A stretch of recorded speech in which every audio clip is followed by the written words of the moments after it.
అందరికీ నమస్కారం. నా పేరు కామేశ్వరి. నేను 1-2 తరగతులకు తెలుగు ఉపాధ్యాయురాలిగా పనిచేస్తున్నాను. ఈరోజు మనం మర్యాద చేద్దాం అనే పాఠ్యాన్ని చదువుతున్నాను. పూర్వం కళింగ రాజ్యంలో పరమానందయ్య అనే పండితుడు ఉండేవాడు. ఆయనకి 12 మంది శిష్యులు. వారు చాలా అమాయకులు. వయసు పెరిగినా వారికి బుద్ధి పెరగలేదు. వారు చేసే పనులు కోపంతో పాటు నవ్వు తెప్పిస్తూ ఉంటాయి. ఒకరోజు పరమానందయ్య గారు భార్యతో కలిసి గుడికి వెళ్ళారు. అదే సమయంలో పొరుగురు నుండి పేరయ్య అనే పండితుడు వచ్చాడు. వస్తూనే, ఓయ్ పరమానందం, రే పరమా అంటూ కేకలు వేశాడు. ఆ కేకలు విన్న శిష్యులకు విపరీతమైన కోపం వచ్చింది. తమ గురువు గారిని ఓయ్ ఓరే అంటాడా అనుకున్నారు.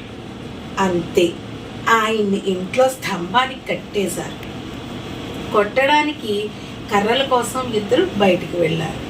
ఆ పండితుడు అదృష్టం బాగుంది. అదే సమయానికి పరమానందయ్య దంపతులు ఇంటికి వచ్చారు. వస్తూనే పరమానందయ్య గారు, అయ్యో అయ్యో, ఇదే మఘాయిత్యం రా, ఈయన నా స్నేహితుడు రా అంటూ పేరయ్య కట్లు విప్పాడు. సమయానికి నువ్వు రాకపోతే చంపేసేవర్రా పరమ అంటూ పేరయ్య బావురమన్నాడు.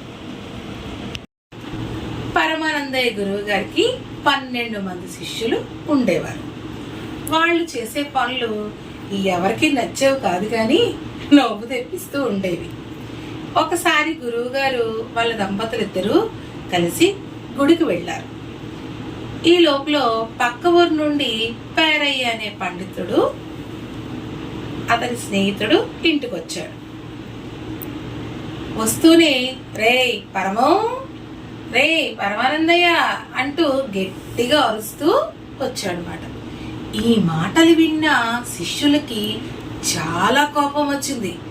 మా గురువు గారినే ఓయ్ ఊరే అని అంటున్నాడు ఎవరు ఇతను అని చెప్పి అతన్ని పట్టుకుని ఇంట్లో ఉన్న స్తంభాన్ని కట్టేశారు. ఈ లోపలని ఇద్దరు కర్రలు కొడతీయడానికి వచ్చారు.